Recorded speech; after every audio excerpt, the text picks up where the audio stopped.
Sinagot ni House Prosecutor Terry Redon ang usapin na may pag-aksaya umano ng pera ang impeachment trial ni VP Sara.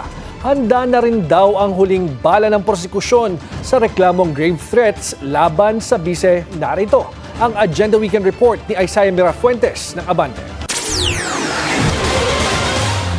Kasado na ang huling alas ng prosekusyon para sa huling testigong ihaharap nito para sa Article 4 o ang umunay pagbabanta ni Vice President Sara Duterte. Ito si NBI Director Melvin Matibag na handa umunong ilabas sa mga ebidensya laban sa pangalawang Pangulo. Sa panayam sa Billionaire News Channel kay House Trial Spokesperson at Lanao del Sur Representative Zia Alonto Adjong, sinabi niyang si Matibag ang magtatahi ng mga naging pahayag ng dalawang naunang testigo ng prosekusyon.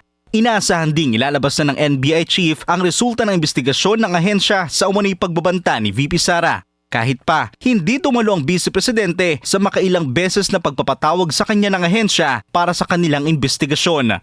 Tatahiin niya yung sinabi ni Mr. Calilong at saka ni Atty. Lotto kasi si Mr. Calilong yung authenticity ng digital digital evidence, yung kay Atty. Lotok naman is yung by manner kung bakit nag-imbestiga, no, yung FBI. Ito naman si Atty.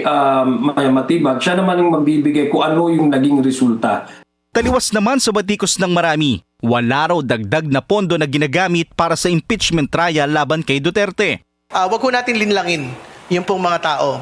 Wala hong dagdag pondong ginamit para sa impeachment proceedings, whether at the House level or the Senate level. Hindi ho tayo nagsasayang ng pera dito dahil ito po ay proseso ng pagpapanagot. Paliwanag ni House Prosecutor Terry Redon, walang hiniling at inaprubahan ng hiwalay na budget para sa paglilitis.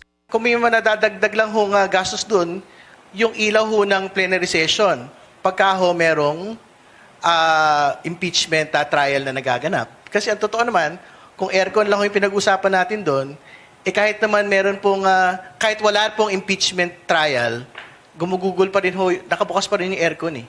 Naniniwala ang prosekusyon na walang dahilan para ihinto ang trial dahil nakatuon ito sa pagpapanagot sa mga opisyal na nagkasala sa bayan. 92 trial dates ang nilaan ng impeachment court para sa paglilitis laban sa bise. Kung sakaling masunod, magtatagal ito at tatawid hanggang sa susunod na taon.